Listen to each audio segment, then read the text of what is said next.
Hi అండి, నమస్తే. నేను మీ స్వర్ణ. ఆనియన్ సమోసాకి పిండి ఇలా కలపండి. క్రిస్పీగా చాలా బాగా వస్తాయి. ఫస్ట్ ఒక ప్లేట్లో 2 కప్పులు మైదా పిండి వేస్తున్నాను. మైదా పిండి ప్లేస్లో మీరు గోధుమ పిండి కూడా వేసుకోవచ్చు. ఇప్పుడు ఇందులో 1 స్పూను సాల్ట్ వేసుకోవాలి. తర్వాత బాగా వేడిగా ఉన్న ఆయిల్ పోసి పిండిని కలుపుకోవాలండి. ఇలా సాఫ్ట్ చపాతీ ముద్దలా కలుపుకోవాలి. ఈ ఫుల్ రెసిపీ వీడియో చూడాలనుకుంటే వీడియో కింద లింక్ ఇస్తాను, మిస్ చేయకుండా చూడండి. ఇలా చపాతీలు ప్రిపేర్ చేసుకుని ప్యాన్ మీద లైట్గా కాల్చుకున్న తర్వాత ఇప్పుడు కోన్ షేప్ చేసుకోవాలి.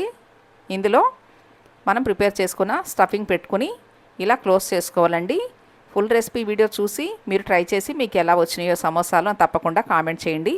ఇలా ప్రిపేర్ చేసుకున్న సమోసాలని డీప్ ఫ్రై చేసుకోవడమే. 2 వైపులా గోల్డ్ కలర్ వచ్చేంత వరకు సమోసాలని డీప్ ఫ్రై చేసుకోవడమేనండి. మీకు కూడా నచ్చినాయి కదా ఈ సమోసా రెసిపీ? అయితే మిస్ చేయకుండా లైక్ చేయండి, షేర్ చేయండి, నా ఛానల్ని సబ్స్క్రైబ్ చేసుకోండి. మరిన్ని టేస్టీ రెసిపీస్తో మీ ముందుకు వస్తాను.